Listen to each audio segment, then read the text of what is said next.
இன்றைக்கி பாதுஷா ரெசிபியோட தாங்க வந்திருக்கேன் நான். அதுக்கு முன்னாடி என் சேனலுக்கு சப்ஸ்கிரைப் பண்ணிவிட்டு பெல் பட்டன் தட்டிடுங்க. வாங்க வீடியோக்குள்ளே போகலாம். Hi friends, welcome to Nirmala's kitchen.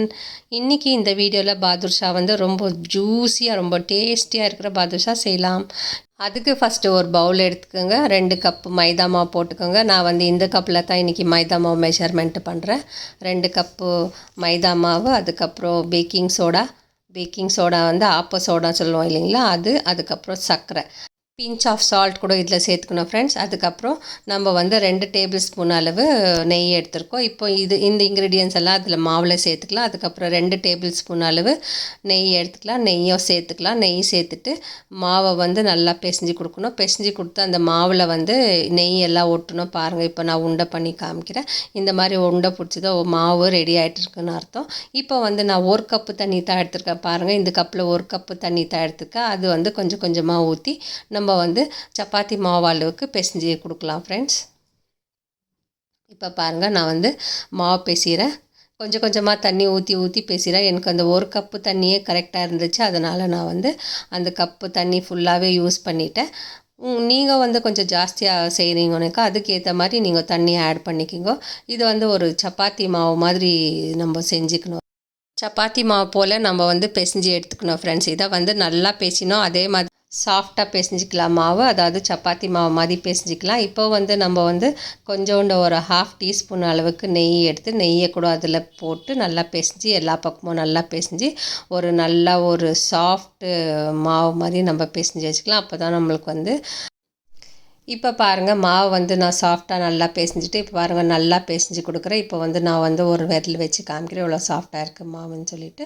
இப்போ நம்ம ஃபுல்லாக பிசைஞ்சு முடிச்சுட்டு இப்போ இது 20 நிமிஷம் நல்லா ஊறட்டும். இது மேலே ஒரு தட்டு போட்டு மூடி வச்சிடலாம். நம்ம தட்டு போட்டு மூடி வச்சுட்டு இப்போ நம்ம இந்த பக்கம் இன்னொரு ஸ்டவ் பற்ற வச்சுட்டு சர்க்கரை பாவை எடுத்துக்கலாம். நான் ஒரு பேன் வச்சுட்டு ஒரு பேனில் 2 கப் அளவு சர்க்கரை, ஆக்சுவலாக நான் 2 கப் எடுக்கணும். நான் 1.5 கப் தான் எடுத்திருக்கேன். எனக்கு தித்திப்பு அவ்வளோ போதும்னு சொல்லிவிட்டு 1.5 கப்பு சர்க்கரை எடுத்துருக்கேன். நீங்கள் செய்கிறதுனா பாதுஷா 2 கப்பு மைதாக்கு 2 கப்பு சர்க்கரை எடுத்துக்கோங்க. அதுக்கப்புறம் 1 கப்பு தண்ணி ஊற்றிக்கலாம். இப்போ நான் எல்லாம் சேர்த்துட்டு ஸ்டவ் ஆன் பண்ணிடுறேன். பாருங்கள், இப்போ கொதிக்கிறதுக்கு விட்றேன். இப்போ இந்த சர்க்கரையில் அழுக்கு இருக்குன்னா என்ன பண்ணுறேன், கொஞ்சம் பால் சேர்த்துட்டு இந்த அழுக்கெல்லாம் எடுத்து நான் ஃபில்டர் பண்ணிக்கிறேன் ஃப்ரெண்ட்ஸ். இப்போ பாருங்கள், நான் ஃபில்டர் பண்ணிவிட்டேன். இப்போ ஏலக்காய் சேர்த்துடலாம். ஏலக்காவை சேர்த்துட்டு ஏலக்காய் பவுடர் பண்ணி சேர்த்துக்கோங்க. நான் கொஞ்சம் அப்படியே சேர்த்துட்டேன். ஸோ இது பாவு வரக்கூடாது. இது பிசுபிசுப்பு தன்மை இருந்தாக்கா போதும். பாருங்கள், அது இப்போ பிசுபிசுப்பு தன்மை வந்துடுச்சு.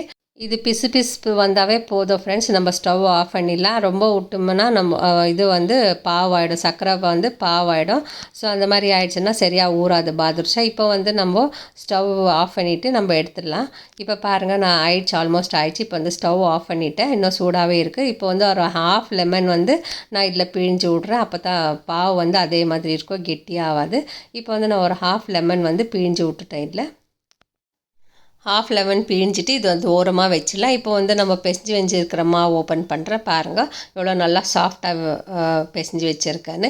இப்போ நம்ம இதை ஒரு முறை நல்லா கலந்து கொடுத்துட்டு கையில் கொஞ்சோண்டு நெய் தடவிட்டு இதை பால் ஷேப்பில் பண்ணலாம். இப்போ நம்ம சின்ன சின்ன உருண்டைகளாக பண்ணிக்கலாம்.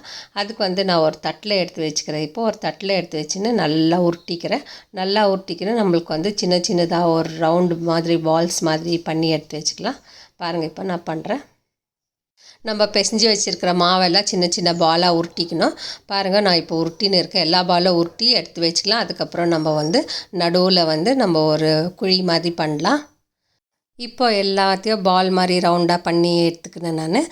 இப்போ நம்ம ஒரு உருண்டை எடுத்து அதில் நடுவில் கட்டை விரல் வச்சு நம்ம அழுத்திடலாம். பாருங்கள், நான் ஒன்று காமிக்கிறேன் அப்படின்னு சொல்லிவிட்டு இந்த மாதிரி கட்டை விரல் வச்சு அமுத்திட்டு எல்லாத்தையும் அதே மாதிரி பண்ணோம்.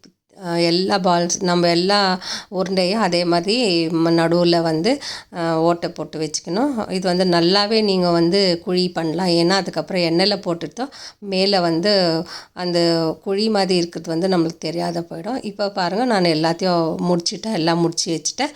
அதுக்கப்புறம் ஒரு பக்கம் எண்ணெய் காயத்துக்கு வச்சுருக்கேன். நான் ஒரே ஒரு துண்டு மாவு அதில் போட்டு பார்க்கலாம். இப்போ வந்து எண்ணெய் ஃபுல்லாக காஞ்சிடுச்சு.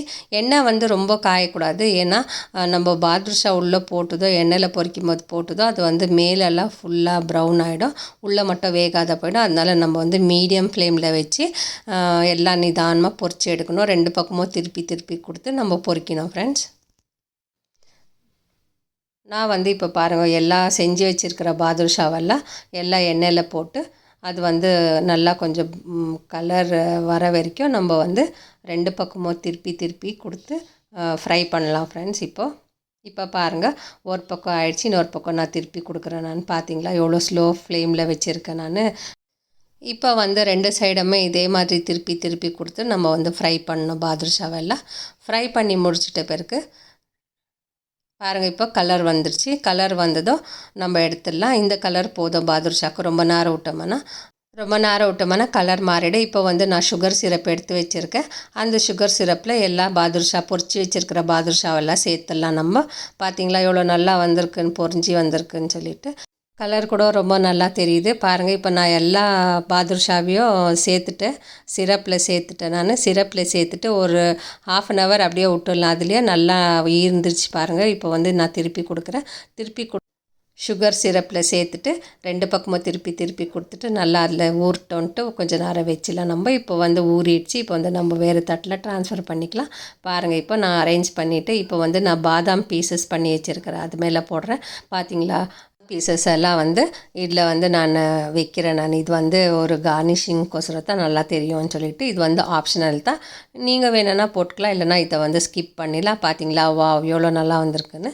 நான் வந்து இப்போ ஒரு பாதுஷாவை வந்து உங்களுக்கு கட் பண்ணி காமிக்கிறேன். உள்ளெல்லாம் எவ்வளோ நல்லா ஜூஸியாக வந்திருக்குன்னு சொல்லிட்டு. நீங்களும் ஒரு முறை இந்த மாதிரி செஞ்சு பாருங்கள், ரொம்ப டேஸ்ட்டாக இருக்கும். நான் சொல்கிறதே தேவையில்லை, எல்லாேருக்கும் தெரியும் பாதுஷா எப்படி செய்யுதுன்னு சொல்லிட்டு. இது வந்து ஏன் ஸ்டைலில் நான் எப்படி செஞ்சுருக்கேன்னு பாருங்கள்.